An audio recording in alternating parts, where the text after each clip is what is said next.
What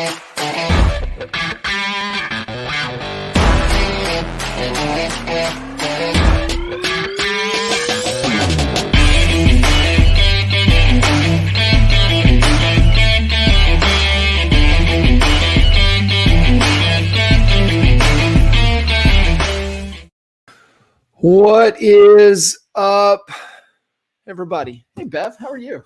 Hello. It's a great day. It is a great day. I am been looking forward to this, having you jump in. Usually Mr. Kinder and I are hanging out, shooting the shit and talking about whatever, but it's kind of nice to have you on with us. I'm pretty. He's entertaining. Holly and I were laughing. I was like, man, that boy's been in Puerto Rico, since the first of the year. And I think he's been entertaining, people coming in and visiting almost, 90% of the entire time. That's not a bad life. Not a bad life. Not a bad life at all. Hey, appreciate you guys all tuning in. This is the Power Hour, and I've got the one and only Miss Bev joining us. And man, Bev, how long? We go way back. How far when did we start working together? I think it was like 2010, 2011-ish. You were one of my first clients, I think. Was I? Yeah, because I started coaching. Oh, no. It couldn't have been then, because I didn't start coaching until February of 2012, because that was the first year of Mastermind. Then so it had to be definitely one of your first clients, because it was right in there. Because I know 2011 was like my shit year that I just wanted to quit, and everybody told me, "Why am I doing this?" Including, you helped me coach my ex-husband out of the business. Then you said you can't afford a coach, you shouldn't be coaching. And I said, I'm going to figure this out. That's when I went and got all my affiliate money. And I'm like, okay, now you can't tell me I can't coach because I just paid for it. Yeah. There's always a way. Right. And, I think that's being resourceful. There's always a move, and it's just, stepping back and thinking through. And that's a lot of what, I was looking forward to our conversation today, to be able to talk through, because man, the market is nuts. I mean, it just feels like it's getting tighter and tighter and tighter. And, before we jumped on, you had kind of mentioned, you said, hey, if you remember when we first started working together, you were so buyer heavy. Mm-hmm. And what did you have to do, where we pushed you listings, and you had to get creative. And so I really want to talk about that. There's a couple other things that are in your wheelhouse that I really want to talk about. But for all of you guys listening in, if you have any questions, comments, throw it into the comment box, and we'll help you guys unpack whatever it is that you're wrestling with or trying to solve. But Bev, kind of take us back in time a little bit to when you were trying to figure this out in your market, and 100% focused on buyers. Yep. And making the shift over, except for whatever listings landed in your lap. What did you have to do that? What were some of the creative ways? Because I think there's a lot of great takeaways for everybody listening in that they can apply today. What was interesting, do you remember back when they did the tax credit and they really swung the pendulum out of the spring market and the fall market, because it pulled all the fall buyers out of the market, and then we're stuck with nothing. I mean, you're buyer heavy, you're really caught with your pants down, because I had all my eggs in one basket. And which led to a complete shift in my business, because now I'm like, I was focusing on one thing and now it's not working. And it was a year of, should I keep doing this? How am I going to do this? And then, bringing you on. But the reality at that point was, you have two choices. You can just give it up and go get a job, or you can figure out how you're going to make it work, because at some point, everybody's going to be making a move. There just may not be as many people moving right then and there, and figuring out the main problem of the market and how can I be a creative solution. And really getting into what you taught me was, Bev, know your numbers. Where are the buyers? Where are the sellers? They're there. We think we know our market, but we don't know our market if we don't have it in writing with our proper data. We just don't know it. And when you really start diving in and chewing on it, you're like, oh my gosh, you can start to discover the problems. And then that's what helps you be creative. And then I'm like, okay, interest rates were starting to come down. Prices were, they weren't escalating yet. They were still good prices. And where we were, even with my own home, we had bought in a super high market. And if we were to sell our house, we were going to, on paper, lose money. However, the prices had shifted so much that the market wasn't high yet, if that makes any sense. Yeah. So when we bought our home in the high of the market in 2005, by 2010, the market had made a major adjustment. And we were literally able to sell a home for the exact same thing that we paid for it, went into an FHA loan, and dropped our mortgage payment by $400. Because that was a $600,000-$700,000 home at one point that we just picked up for $300,000. Right. So when I look at the market today, right now, people that bought 5, 6, 7 years ago, the market has increased so much with their equity that they could literally trade homes if they hadn't refinanced. Because the interest rates are so great right now, they could take the equity of their home that they're in, apply it to a down payment, take advantage of the low interest rates, and literally trade homes. But a lot of people don't know how much equity they have. Right. And they're not even thinking about upscaling for the same price. And people, if you ask people, would you like to improve your lifestyle? Yeah. If they've had another baby in the course of the last 5 years and they're not maybe thinking about a move. But in my opinion, back then, I went back 8 years previous to be able to see who bought in the low market.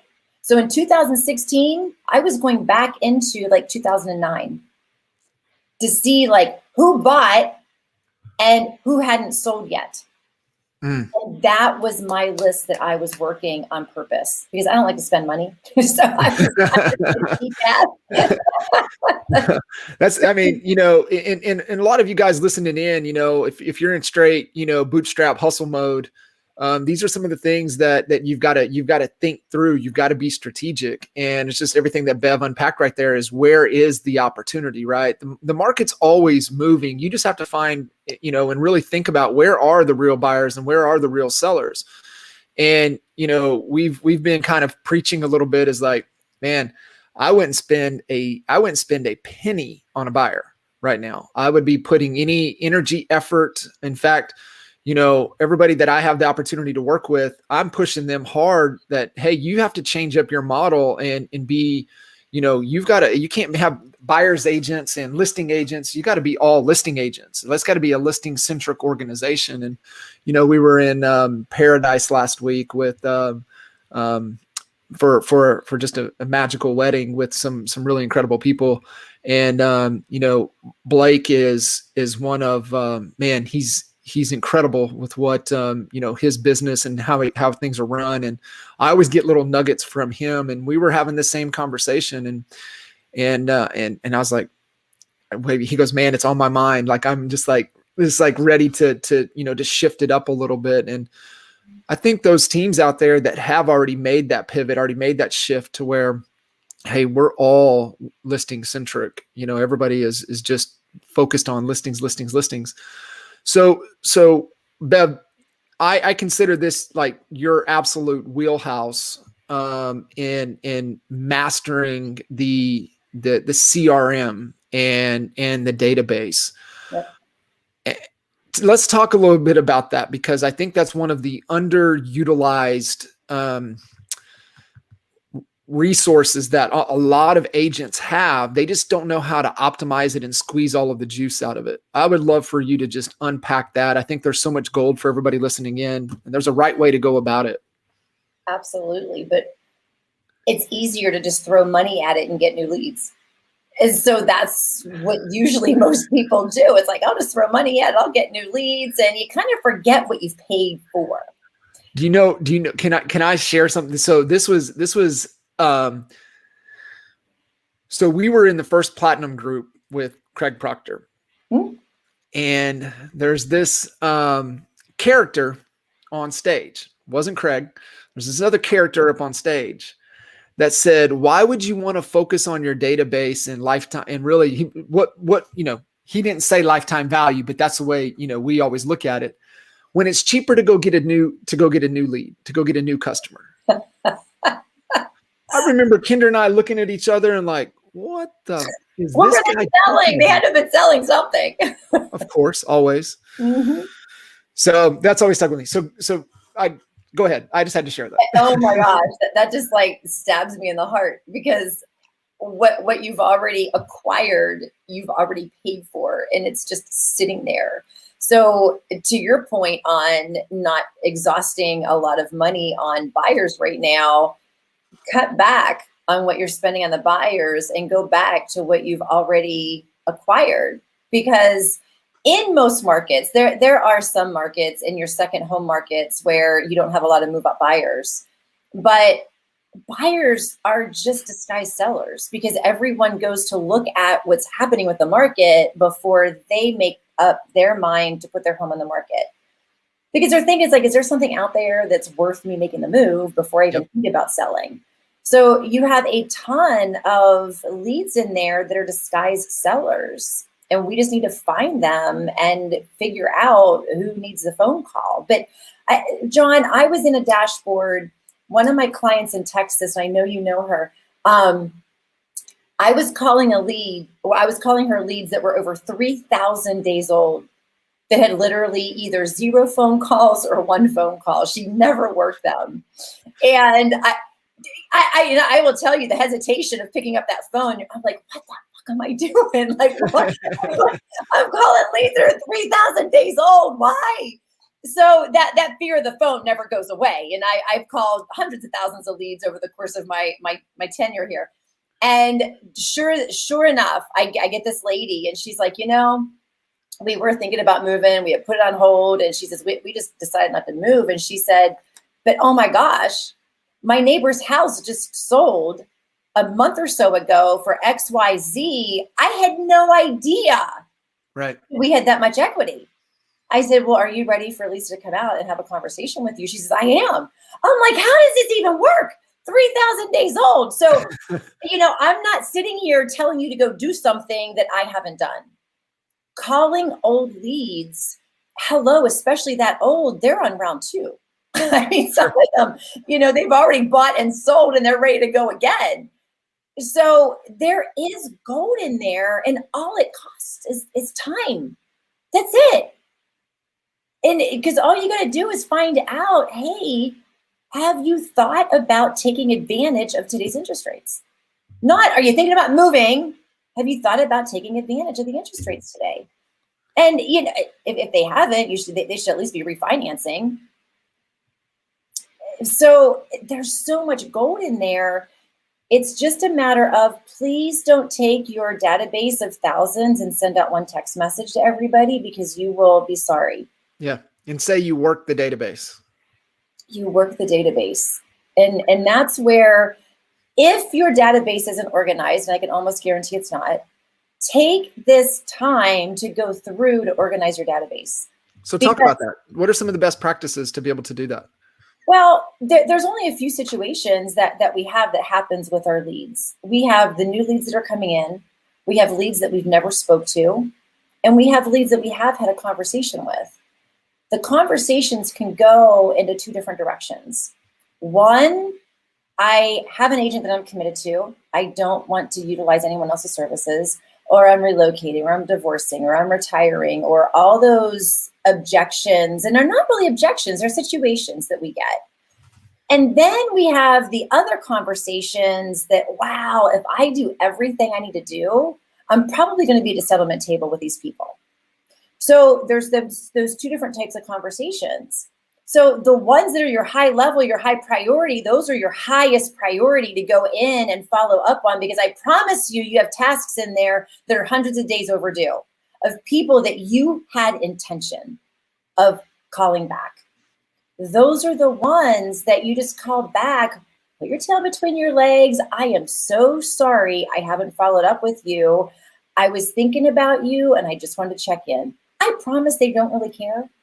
You care more about the thought that's going on in your head than they care about you calling them. And they're usually pretty excited. Go, oh my gosh, that's so cool that you remembered me. So take care of those. All of the other people that are moved into that contacted stage that you probably don't have any notes on, or you don't have any tags on, just take that opportunity, chunk out. I'm not telling you to go in and spend 3 or 4 hours because you'll burn yourself out and you're going to hate life. Take 25 minutes and go in there and call 10, 15, 20, and just see what happens, and really be on purpose with these people that you're talking to. Because the reality is, if you structure your database just like a grocery store, you are going to be completely organized for when you have a shift in the market to know exactly who to go to. And if it's not there yet, that's what you want to take the time to do right now, is just picture your database as you have to go into the storage room of the store and open all of the unmarked boxes and discover what's in the box and realize what aisle of the store it goes in and then what part of the shelf. So all you're doing with your leads is you're unpacking boxes. And how many boxes are in a box? You got maybe like 50 boxes in a box. So just go in 50 at a time, 25 at a time. It's all it is your time. And if you just factor in 30 minutes in your day, which how fast does 30 minutes in a day go, John? Yeah, flies. In 30 minutes to be able to have the potential of a listing appointment. You may have to kiss a lot of frogs, but really, who cares? Yeah. It's 30 minutes of your time of something that you've already paid for. And I promise, if you do it for 5 days, 30 minutes, you will find an appointment. I guarantee you. You can't not unless you just totally suck on the phone. So I love the grocery store. You just made me think, man, I'd be unpacking Girl Scout cookies, and that's what I'd be looking for. Be looking for those good Girl Scout cookies. Samoyeds. Those are the best. Those are the best. Hey, so now, hey, is it just hey, make phone calls? Is it, hey, no, you need to, multiple touches, you need to hit text, you need to leave voicemail, you not like, what are kind of the best practices there, as, and I don't want people to overthink it, keep it as simple as possible. Exactly. Yeah. I'm a phone caller, especially with old leads, because when you text leads that have been in a dashboard that long, you have to be a little bit more descriptive of who you are, why you're texting, and the result that you're looking for within that text message. Gotcha. Whereas when you make the phone call, it's literally 23 seconds. I let it ring 4 times, I move on to the next. 4 times, move on to the next. And there's a philosophy behind that, because if you think about your cell phone, if your cell phone rings more than 4 times, you're probably irritated by the time you get to it, because you're trying to hurry up, quick get off of a call, or it's an inconvenient time for you to answer it. Sure. So you do create a lot more callbacks. So I look at it as, if I throw 50 leads in my queue, depending on which database I have, I will never manually dial. So those of you that have to manually dial, you might want to reconsider the CRM that you have. But if you throw into a dialer, or even something that you have to just click call, you should be able to run through 50 leads. If nobody answers, you usually get a lot less answers on older leads, but you should be able to get through them in a half hour. 50 Are you leaving voicemails? No. I get more callbacks without the voicemails. Gotcha. Cool. And I'm just looking for the person that's going to answer the phone. I would rather get through a bunch of calls and have somebody answer the phone and create callbacks than leaving a voicemail. John, takes anywhere from, the voicemail may kick on in that first couple of rings, but some of them don't kick on until a minute to minute and 20 seconds later. And then some people have like a really long voicemail, and by the time I leave the voicemail, it's 2 minutes in, and I could have made 4 or 5 calls. So you're sifting and sorting through to find the motivation. You're trying to find the people that are answering the phone, motivated. You're not trying to get hung up on those that aren't. No. And how you can really change your intention of people picking up the phone is have a good damn attitude when you sit down to make the phone calls. Expect the people to answer the phone because you have a freaking message that they have to hear. Yeah. Because if you sit down and go, ain't nobody want to talk to me, why am I calling these leads? Yeah, you're right. You're not going to get people answering the phone and you're going to get a shitty outcome. Right. But if you're sitting down with intention to say, I have a message that I have to share with these people, and I would love to see someone move up if they had that potential to move up. Yeah, no, that's great. And I love that too. We've got a great client, solo agent. She did 70 something deals by herself last year and went in I laugh because I always tell Kinder, I have to show Kinder the numbers. She went into 2 homes. I think she's been into 2 homes in the last 12 months and she sold 70 something homes last year. It's unbelievable. But she treats everybody as a seller until they're not. Mm-hmm. She treats everybody as a seller until she can prove that they are not a seller. So she's calling. She doesn't think it's a home search inquiry. She's like, oh, they're a seller. I just need to talk to them. Well, and when you have that, it's 2 deals for 1. Yeah. So in actuality, if she did 70, she may have only really had 35 people. Right. And that's the beauty of the market, right? If you can find those sellers and double end, you've got 2 deals out of 1. Yeah. Right. Absolutely. No, it is. It comes back to everything you just said is mindset, right? Having the right mindset. And, we say, oh, mindset, this, that, the other, but mindset is just really our view of the situation, right? Our view of the world, how we see things. And sometimes we need a little Windex and clean that window off so we can see things a little bit clearer. And it's just a good reminder, right? It's if you believe that you're going to have shitty results, then you probably will. If you believe you're going to have great results, then you probably will. Yes. So definitely, I love that reminder. Coming in with a great intent, great positivity that you've got. You've got a message that people need to hear. Well, and you have nothing to lose.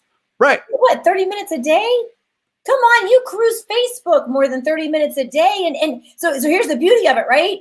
If you have a dual monitor or you have 2 computers or use your phone, right? If you're dialing through your computer, that's when you spend the time on your Facebook and really make the most of your time. Make your phone calls. Don't think about the phone ringing. Don't think about what you're doing. And then when you get that answer, you're like, oh, I just spent 20 minutes on Facebook and now I'm talking to somebody. So, there's a lot of times I like to numb my mind while I am going through just phone calls ringing.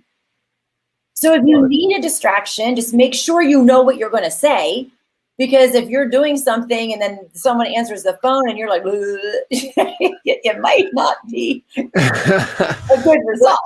So what's the message right now? I mean, I know you've got a team that you're working very, very hands-on with, and for everybody, Bev's in the ATL right now. It's kind of market-wise and working with the team there and just cranking through everything that she's talking about. So what's the message right now that's really resonating with the market? Oh gosh, there's no inventory. There's just not enough on the market, and a lot of sellers right now are afraid to put their homes on the market in fear of not finding that home. So it's really being able to have that real conversation with your seller to ask them, what is the most important piece here? Why exactly are you moving? And my favorite question was always, what's your plan B if this doesn't work? Yep. If you don't find a home to move to, what's your plan B? Are you happy where you are? If you don't find a home, you're absolutely going to stay. Because this is where people are like, well, I'm just going to add on to my house, or I'm just going to refinance. Well, let's dive into that a little bit deeper, because adding on to your home does not change your lifestyle situation. So is that really what you want to do? Because let's think about long-term gain here.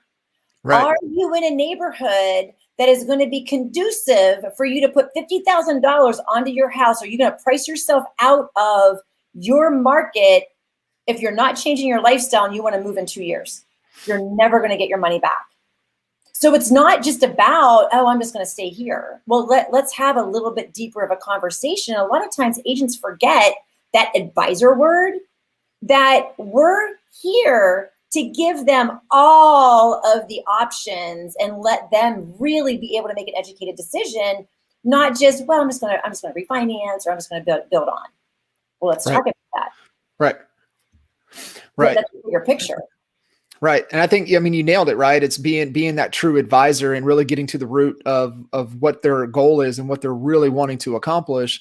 They're looking to make a move for some reason. Let's get to the real reason of what that is. And, does adding on really accomplish that? Right. I mean, if they're adding on, that means they're staying, right? They're staying for a little while longer. And it just, is that really what they're wanting to accomplish? So I think that's gold. Bev, we had a question, just treating all leads like sellers, and just said the same thing for Facebook leads. Somebody searching for homes online, would you approach them as a seller? Yeah. I mean, well, I always ask them, what is your current situation? Do you own or do you rent? Because I want to know that data to be able to ask, if you own, how long have you been in your home? If they say 6 months, you might not have a seller. They might have a home that they're going to be keeping. There's like, why are you looking if you just bought 6 months ago? But if there's a time frame in there, you kind of know where to take that conversation. And if they're renting, you kind of know where to take that conversation. Are you on a lease term or are you month to month? So if they say I own, well, what is the reason that you're looking? And what are your intentions to do with your home? Do you plan on keeping it, or are you going to sell it? Yeah. What's the goal? Mm-hmm. No, I think was talking to a buyer the other day, and he's like, I'm not going to sell and put my home on the market and put myself in a situation. I'm just going to put everything on hold because I am not going to get involved with competing offers. I am not going to write an offer on a home that has competing offers. So I'm like, okay, what's really, that's an excuse, right, to not move. So it's getting to the root of, why do you really want to sell? And it was just one of those things where they thought about upgrading, but it wasn't a strong enough reason for them to get past what they were dealing with emotionally. So we have to discover, is it an excuse or is it a real reason? Right. There's a difference between objections and excuses, in my opinion. There's a difference. Yeah. And I think, our job coming in as that true advisor is to lead with questions and really help them have that self-discovery of, what it is that they're at the root of what they're really wanting to accomplish.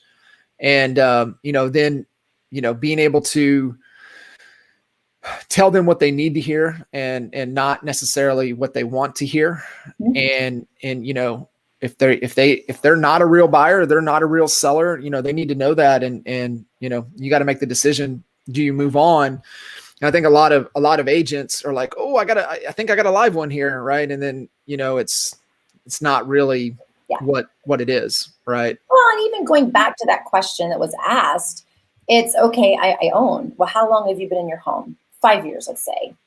Well, what are you thinking about your home? How much do you owe on it? What's your interest rate? Have you thought about selling it, or have you thought about keeping it and renting it out? Because both of those situations really require some homework to give them enough data to make an educated decision. Right. Because it might not be beneficial for them to sell it. It may be more beneficial for them to keep it and rent it out if they don't need the down payment. There's so many ifs in there, but sellers don't know what they don't know. And that's what our job is to bring that to the table, because sometimes they don't even think they can sell. I remember calling a lead one day years ago, and he's like, you know what? I'm just tire kicking. And I said, why do you say that? I said, something brought you online to look. And it was a Saturday, and he couldn't even believe I was calling leads. He's like, you actually call leads on a Saturday? And he goes, we'll never be able to sell our house. And I said, what makes you say that? He goes, well, because we were the sucker that ended up buying it because we had to buy, because we bought in a market that we couldn't find anything, and we had to move because we were relocating, and we bought the worst lot we possibly could have bought. He goes, I hate my lot. I wouldn't buy my house. Why would anybody buy my house? I said, there is a buyer for every home out there. There is. And I said, so don't limit yourself. That's my job to say that I can't sell your house. And I said, so if I was able to make the numbers work for you, would you entertain putting it on the market and seeing if that buyer was out there? He's like, hell yeah.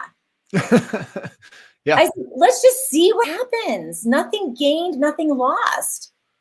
And we got an offer, and we were in a market. There were no homes on the market, no homes on the market.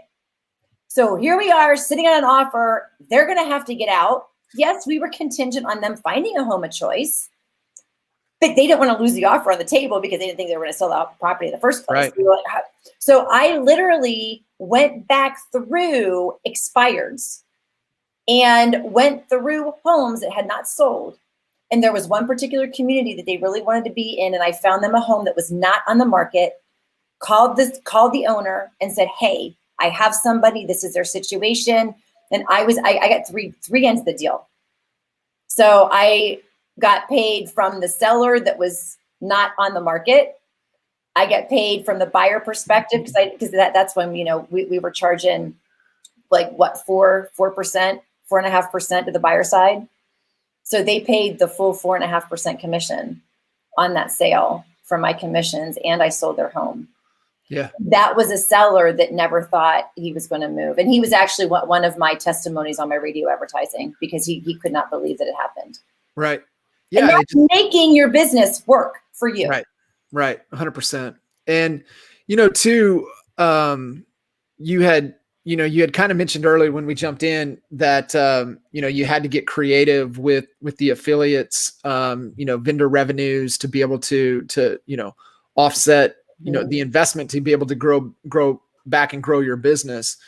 And, it's one of the most underutilized things out there right now, and being able to get some support, get some help, get that on I think is absolutely key, especially, as there's some folks that, as it's so tight, deals are coming on, no inventory, as we're, here we are in the first quarter, hopefully things should start upticking into the spring market.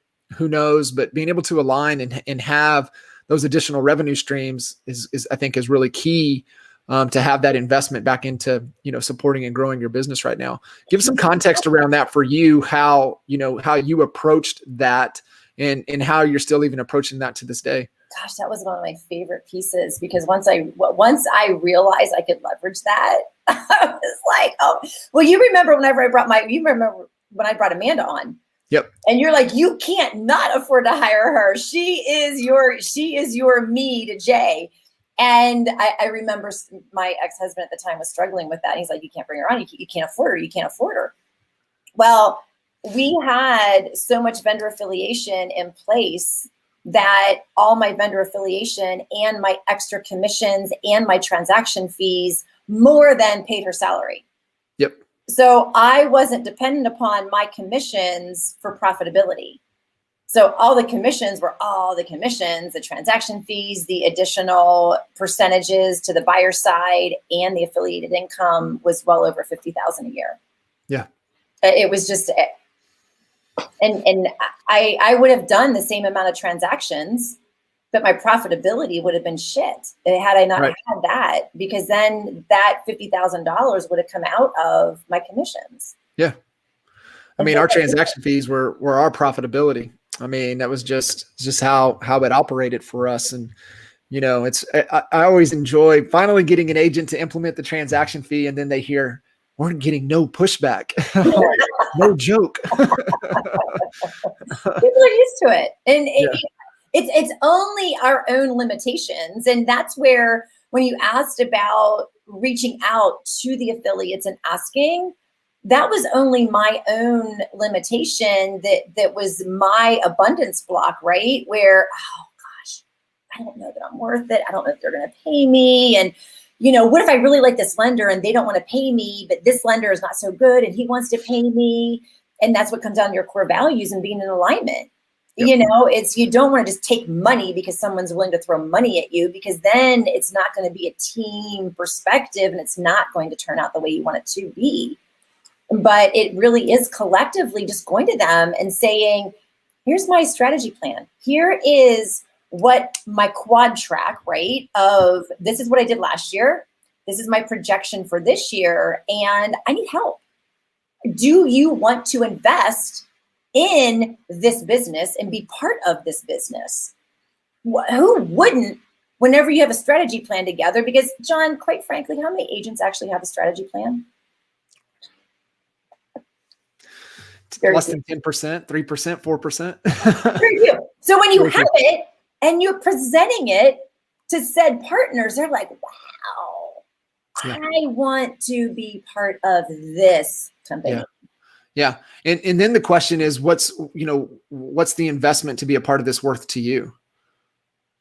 And you let them throw the price, right? You let them throw, and what's going to happen more times than not is that they're going to offer more than what you were even thinking in the first place.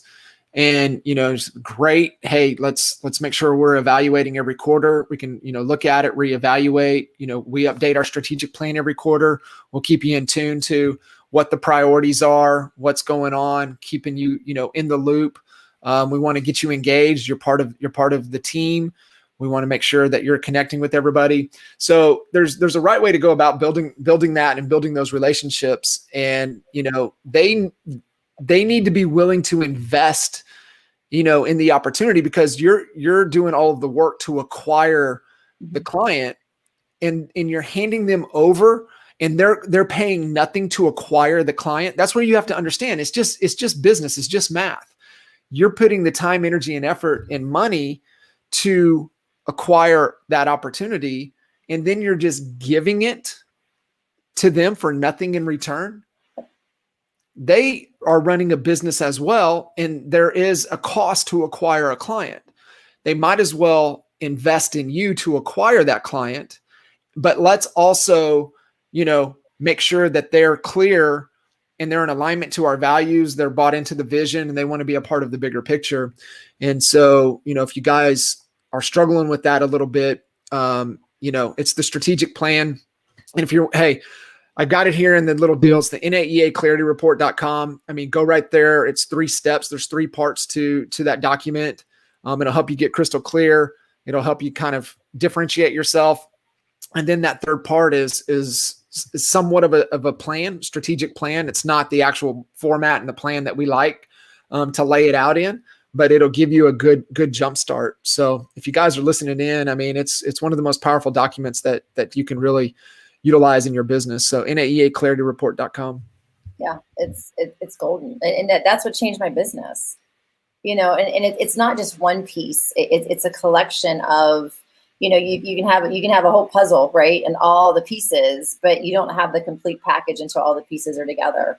Right. And, within that strategy plan and within having that clarity and the vision and the core values and building that team, there's just so much complexity to it, but it's so easy.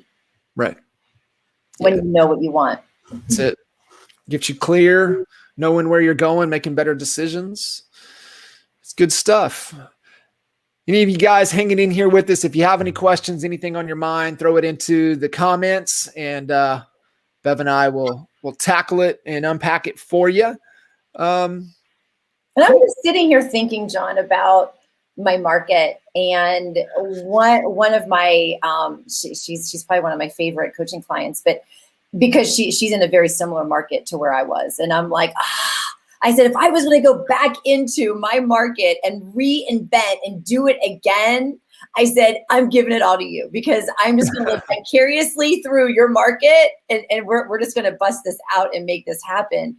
So I was in a 48,000 population. She's smaller than that. I mean, there's like nothing happening in her market. I'm like, yes, I'm like loving it, because no one could ever figure out, why do you want to focus all your time and attention in this little market of 500 sales a year? Because I could. You can dominate a smaller market because, man, every single sale. And my BHAG was, I wanted to have a home sold on every road name in my county. And, when you start pinpointing everything, and then when you start talking about your vision, right? No listing appointment's ever a waste of time, and no showing is ever a waste of time, because I want to have been in every single home on at least a street in my county. So when you really take your focus in a very narrow target, the broader your business can be, because you can go in and dominate. when you think about mailings and you think about running your statistics of really knowing your market, I could go back, John, into my market and go, okay, I'm going to pull all the homes of people that bought. So we're in 2021 right now. I'm going to go back to 2014. So if I go back to 2014 and I look at all the homes that sold in my market and I do a cross-reference of who hasn't sold since then, I have a great list of tremendous possibility sellers. But if you're trying to be all things to all people in a very, very broad market, you don't know those numbers in such grand detail to be able to dominate your sandbox, so to speak. Yeah. So my suggestion to anybody out there trying this attempt of getting sellers, focus on a very narrow target. I love that. And you got to know who your tribe is, right? Who your audience is, who's the ideal person that's going to really resonate with you in your message and your marketing. You can't, if you're, what is it? You try to be, to all it's nothing. And so, some people, aren't for you, right? And you don't want to work with some type of people, but who your audience and who that ideal client is. And, shifting on the coaching side, like for me, if you're not a growth minded individual, then there's probably not an opportunity for a relationship. Yep. And if you're not thinking, about a bigger future and you're not wanting to grow, personally and professionally, then we probably don't need to work together or hang out or have any type of conversations because, one, I'm going to get frustrated, but two, you're going to be frustrated. And that's the thing, right? When you have core value misalignment, we always tend to be the one that's I'm so frustrated with that person. Why aren't they like that? It's like, because they're not you. You missed in the core value. And if you're miserable, put yourself in their shoes and just imagine how miserable they are. Mm-hmm. Right. And so, and I know I kind of shifted perspectives here talking from a coaching relationship, but also, you go back to identifying your sandbox with buyers and specifically sellers. Where do you want to hone in? Where do you want to focus? My man T just, gave a little love on the BHAG, and he's done a really good job, right? He loves the land. He loves selling, the land and just, that's who he loves kind of dealing with. He knows it backwards and forwards, and that's who his target audience is. And now, will he help, a residential home seller? Absolutely. But he loves the acreage. He loves the land. He loves, because you got to get kind of creative with that. And I think, that's what kind of gets him excited. And so you got to find that niche, who you really love working with. And, for us in the Lawton market, that's guaranteed sell. We've been running that for 20 plus years. And it was like, hey, we want to work with those that are looking to move up. We represented builders in a move up price range because we wanted to work with the sellers that needed to sell, that wanted to move up. So that was kind of our target, who we wanted to really to hone in on. So I think what you just said was spot on. Really get clear on that sandbox, who it is, where you want to focus in on. Brian just messaged, and I know Brian, that's him and Aaron are working on the same thing, right? Aaron has been all over the damn map in their market, and they're trying to hone her in to dominate one specific area. And I think when you do that, your time is better spent. Oh, hell yeah. And especially where you're at right now. Holy shit. Like spreading you all over. No. Yeah, this is a whole new world for me. I come down here, I'm like, oh my God, market report. How do I do a market report on land? I don't even know how. I liked my little counties. But, and on that though, Jay always said something that always stuck with me, because when you would look at certain subdivisions, so many agents like, I want to own that subdivision. Well, you have to know your numbers and you have to know your market to know if the value is there for you to tap into. Because if someone's going to have more than 30% market share of a community or of an area, you really don't have that high of a chance of breaking through. Pick something else, because why would you try to combat that? But we do have to understand and know our competition to know what we're up against. And if you can beat better, then by all means do it, but know what you're up against instead of spinning wheels and not know why it's not happening. Right. Yeah. And you nailed it. I mean, it's just my favorite shirt from last year is Mr. Chuck Fazio. Just, he has the hashtag, it's just math. And it really is. I mean, you have to make sure you do the math. And that's where a lot of people get tripped up and they emotionally want to jump in. Well, I live in this neighborhood, I want to dominate it. Okay. I live in, say I live in Andrew Gadosh's market that he has a, 95% market share. You think you're going to be able to dominate that market? No. Yeah. If I lived there, I would be best friends with Andrew, knowing what properties are coming to the market. So my buyers would be able to, I'd have a little inside advantage on those properties, but I would own, the buy side of all of his listings. So there's just ways you have to look at kind of the situation and where you're at. And you got to remember to do the math. And I mean, that's all business is, man. It's just math. Well, and I've had people say, I want to tap into the luxury market. Okay, well, let's break down the luxury market and see what the average days on market is. And when you're talking 2 years of an average day on market, do you really want to tap into the luxury market? Yeah. When there's 5 homes on the market and they have 200 days on the market, how long do you want to wait for a paycheck? It'd be cool to tap into the luxury market, right? Oh, I do the drone, I can do this. Like, you look good, but what's your bank account look like? Yeah. Yeah. What does that mean? Right. Yep. They don't step back and really unpack what does that mean. It's just part of the decision-making process. What does that mean? And man, we had a couple really good older builder friends that were mentors to us,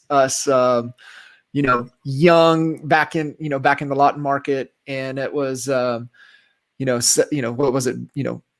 Build, sell to the masses, live with the classes, whatever that little saying was. And it really resonated. Right. And it was like, okay, where can you, turn your money the fastest? And that allows you, to be able to position and grow your business, because, our businesses just suck cash. Growth sucks cash. And when you look at in working with home builders are only caring about how fast they can turn their money. Right. And so we took that same principle and applied it into, okay, and really resonated it down to the transaction management role. And we were really uncovering this. I know when you and I were really starting to work together, and Tracy was was really the TC role. And Tracy and I were just like, okay, how can we condense the from contract to close? How can we make sure and get a day, 2, 3, 4? How can we shrink that down?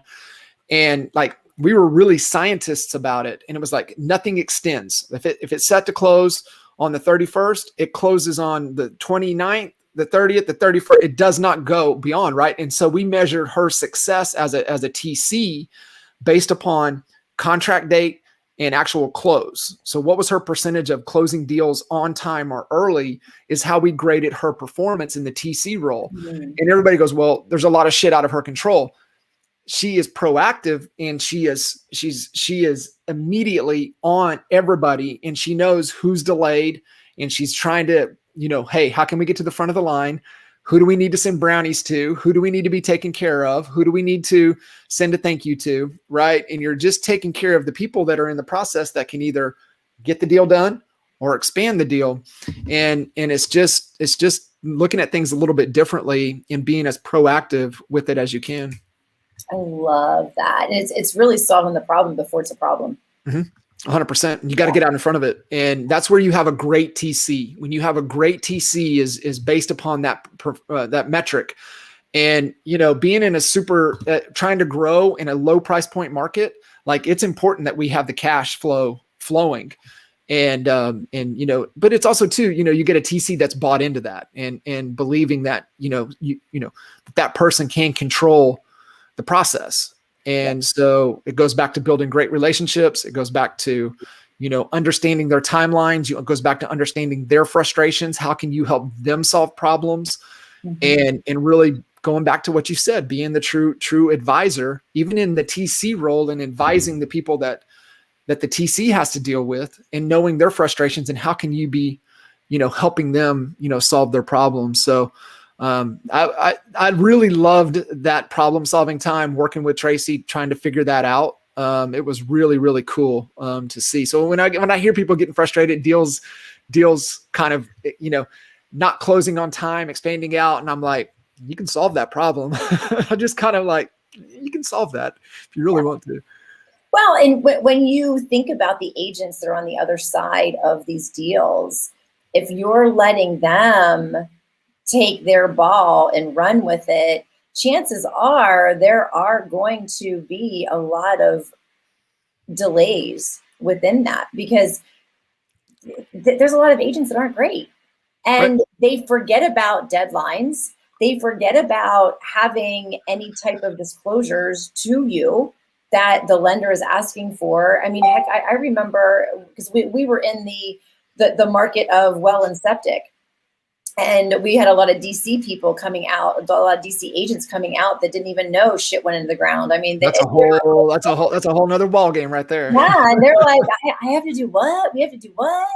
And they didn't even understand. So if we weren't proactive on our side and we weren't pushing that bill, the inspections would have never got done, because they didn't even know what they were supposed to do. They didn't even know. You got to be the advisor. You got to educate. You got to educate all parties involved. Yeah. All parties, not you got to take that role. And it's like, well, I'm doing their job. Yep, absolutely. We're educating. Well, but what that brings, though, too, is recruiting opportunity. Because if you're helping that agent get through the transaction that their own broker isn't helping them get through, that is a relationship that you can establish as a no-brainer, because you're helping them get through a transaction. You're still representing your client properly because you're making it happen. And you're also helping that agent get their job done properly. Yeah. How do you think, how would you grade Tracy on that process? She was amazing. She helped me. She did so much. How would you like to have her on your team? Yeah. Yeah. So that's great. So we'll wrap with this. T has a great question. And we'll wrap up this awesome Power Hour. Can you believe it's been on an hour with the one and only Bev? So T's asking, hearing mixed thoughts on voicemails. If you have a good jam session time block for that day, would you roll voicemails with a branding kind of mindset? Do you think it's truly a branding tool? Would love to hear your thoughts. Couple callbacks, because he's put acreage homes locally as a trigger in the voicemail. You have to play with it. And, I always say, in the world of making phone calls, there is no right way. There is no wrong way. Just do it in the way that works for you. You almost have to test it, because I have learned that if you leave that voicemail, you really have to leave it with such an incredible sense of urgency that they have to call you back. So as long as you have a line that leaves them wanting more for them to call you back, yes, leave the voicemail. Yeah. But if it's just, this is me, this is what I do, and if there's no interest, you've just played all your cards and they know who you are. And it's way too easy for people to block phones today. It's just a drop down on the phone number to block. So you really do have to play with it. So I'm not going to say there's no right or wrong. I would agree with you. I think that's the right answer. You got to test it. Everybody's a little different. Preferred method of communication.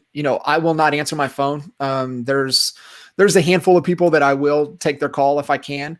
Otherwise, I send it to voicemail, and I'm looking for somebody to leave me, like you said, that compelling voicemail for me to call them back. Yep.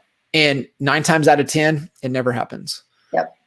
So I think that's always the right answer. Is you got to test it. You got to test it, see what's work. It's constant iteration and fine tuning. But if there's a great hook that you can leave, they're going to call you back. They're going to call you back. Yeah. Yeah. If they have an interest, right? If you've piqued their curiosity enough. Yeah. It's always the hook. That's a great point. Because I've even learned people don't even listen to voicemails.